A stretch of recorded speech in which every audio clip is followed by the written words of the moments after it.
Hi guys, Kim here. Welcome to Backyard Blooms. In today's video, we are going to go over Scripture, Matthew verse 10, because it talks about roots. And while talking about roots, I'm also going to talk about roots that I have here in the box. So I have bought two different types of plants of bare roots. One came from Oaks Daylilies right here. And these are what these little daylilies look like. So we are going to soak these roots for about 2 hours before I plant them. And while I show you what I'm going to do and how I plant these, we're going to talk about it, but I'm going to also, while I'm reading my scripture, I'm going to show you how I plant them as well. So let's go over our scripture here. So Matthew verse 10, even now the axe of God's judgment is poised, ready to sever the roots of the trees. Yes, every tree that does not produce good fruit will be chopped down and thrown into the fire. So isn't that intimidating scripture right there? But it goes to show you better have some good roots.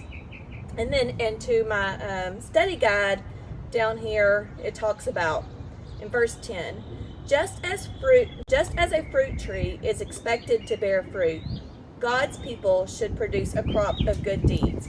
God has no use for people who call themselves Christians, but who live otherwise. Like many people in John's day who were God's people in name only, we are of no value if we are Christians in name only. If others can't see our faith in the way we treat them, so may not be God's people at all. God's message hasn't changed since the Old Testament. People will be judged for their unproductive lives. God calls us to be active in our obedience. John compared people who claim they believe God but don't live for God to unproductive trees that will be cut down. To be productive for God, we must obey His teachings, resist temptation, actively serve and help others, and share our faith. How productive are you for God? That's a great question, right? So how productive are you for God? I'll let you answer that. All right, so that was deep.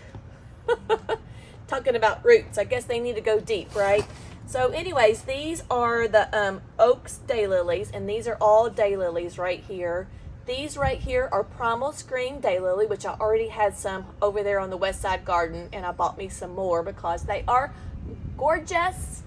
That's all I gotta say is they are gorgeous, and I'll show you pictures of how gorgeous they were, especially up against the deep purple blue of the Pugster blue butterfly bush. They were just gorgeous. So the Primal Scream Daylily is an orange tangerine and then it says it's got a green throat. It has 7.5-inch blooms on it. It gets 34 inches tall, and it will bloom mid to late season. So this is the Primal Scream Daylily, and it comes packed like this. So like kind of hose so it can breathe, and then it comes like this on the top with just a little bit of stuff to hold everything in. Let's see. I don't really honestly remember what I bought. These are called backdraft daylilies, and these are also in the orange family. Orange red with a red eyed zone. Orange red with red eye zone. It has a yellow throat. This one has a 6-inch bloom and gets 27 inches tall, and this one blooms mid to late season. So pay attention when you're planting these, especially if you plant them close together. This one gets 34 inches tall. This is 27. So you would put this in the back and this more in front if you're planting them close together. So what else do I have? I've got lots of holes to plant. That's all I got to say. So this one is another backdraft daylily. So there's 3 in these packs.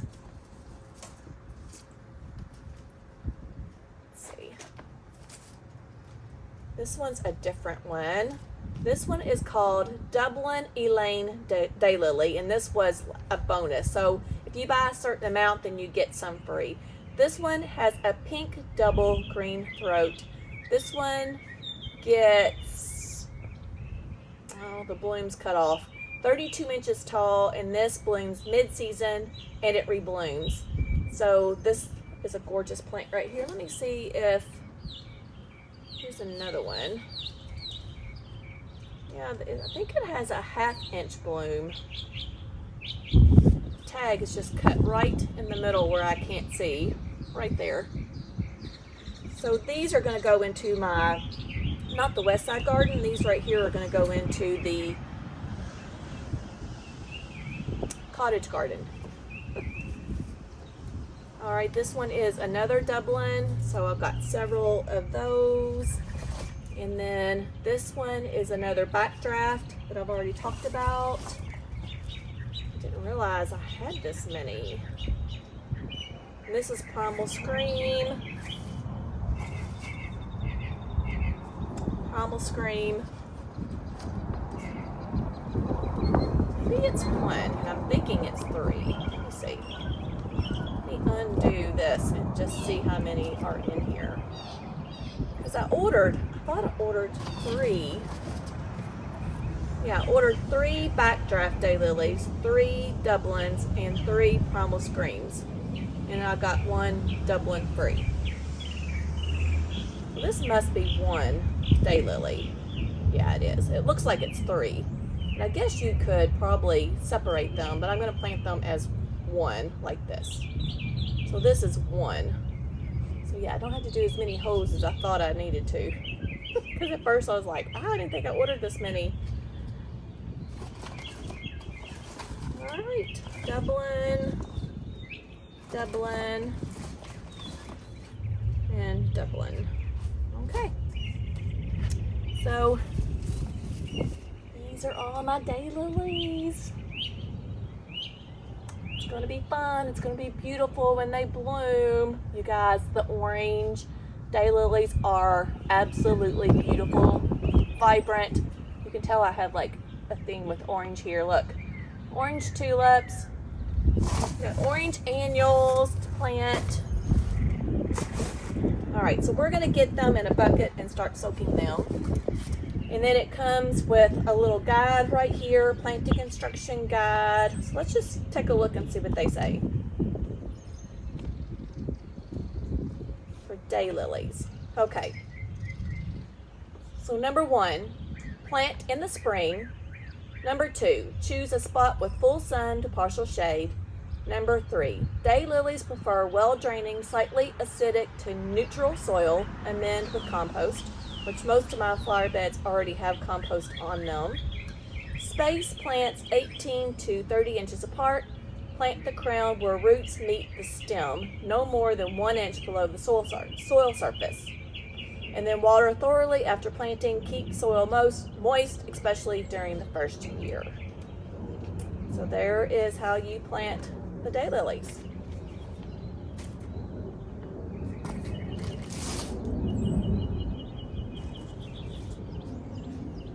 Those are daylilies. Okay, the next box is from Dutch Grown, and actually this book was in the Dutch Grown. I'm getting confused. I'm confusing my own self. But anyways, it said how to plant daylilies as well. So I guess you can buy daylilies from Dutch Grown, but I chose to buy from Oaks Daylilies. All right, so in here, these are all coneflowers. Coneflowers. Okay, so I bought 3 echinacea called Butterfly Kisses. I bought 6 of the echinacea that's called Irresistible Coneflower. I bought 6 lemon drops, and I bought 6 called Marmalade. So yeah, that's what these look like in this bag right here. I'm not going to open all of them for you. I'm just going to open like this one bag to show you. I also am going to soak these in water I'm surprised that that book didn't say to soak them. Let me know in your comments, who soaks all their bare roots before they plant them? I mean, I always have, and I've always had good luck. I've always heard that too. This is probably going to be a little messy, but this is what these look like right here. These are the roots, and these are the new growth coming right here. So there's the roots, and this is the new growth coming out. So you'll plant this like this. And this is going to be right at the dirt level. So I've got lots of holes to dig. I'm going to use my power planter auger. I still will use my biotone for healthy root development. And I probably won't use any fertilizer at all, but I'm going to soak these for a couple of hours, and then in between that I can go ahead and dig some holes. And I'll also have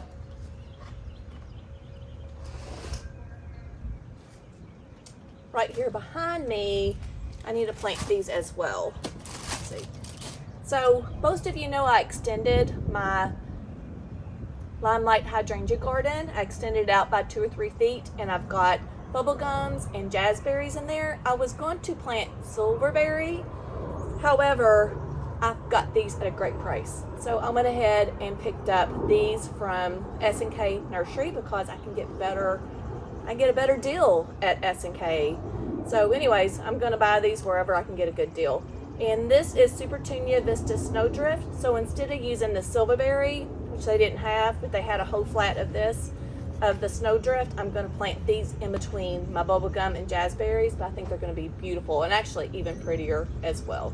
So I'm going to do this today as well. And I've got, like, look, lots of flowers to plant throughout the season here. I did grab from S&K these gorgeous lavender trees. Aren't these beautiful? So I'm super, super excited about planting those too, and we'll talk about all this in a different video.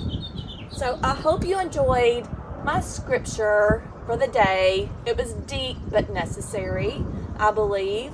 So we want to make sure that we do have deep roots, and that we want to make sure that we have a good relationship with Jesus. We don't want to be lukewarm. We want to be like on point for God all the time. And let's just get to planting. So actually I found instructions down at the bottom for my daylilies, and it said, don't divide your daylilies. The big plants will send out healthier and more likely to bloom their first season if you plant them like they are, rather than splitting them into smaller plants. Plant somewhere sunny.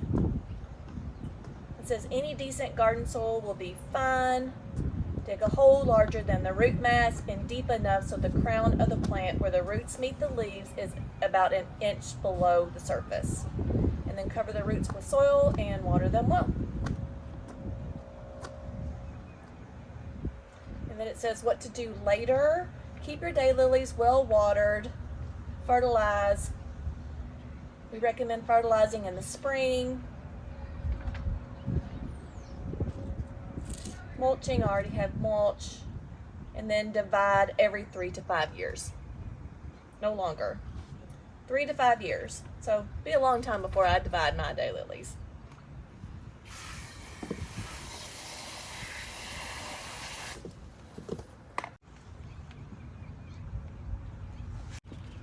Alright you guys, so I went over how to plant the daylilies, but also let me go over how to plant the coneflowers.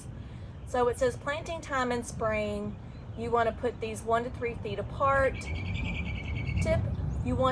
The planting depth is tip of the root 1 to 2 inches deep. You want to put these in full sun or partial shade, well draining soil. Yep, so choose a spot with full sun to partial shade. Coneflowers thrive in well draining soil. They tolerate a variety of soil types, including poor soils. Space plants 1 to 3 feet apart to follow for mature growth, and 1 to 2 inches deep. Water well after planting. And that's another reason why I like to water, to get these roots really, really soaked as well.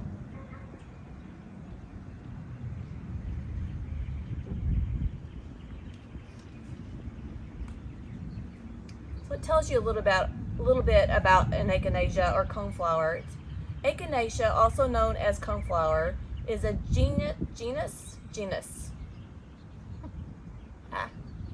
So let me tell you what it says about an echinacea, also known as coneflower. It's a genus of flowering plants in a daisy family. It is native to North America and widely cultivated for its striking daisy-like flowers that are often used in gardens, wildflower meadows, and as cut flowers. There are 9 species of echinacea, but the most commonly cultivated species for the ornamental purpose are Echinacea purpurea, Echinacea, oh Lord, all these long names. The plants have stout stems and large, spiny, cone-shaped centers surrounded by ray flowers in shades of pink, purple, orange, and yellow. Flowers typically bloom in the summer and attract a variety of pollinators, including bees and butterflies. Oh, by the way, make sure you like, share, and subscribe my videos for more scripture and gorgeous blooms.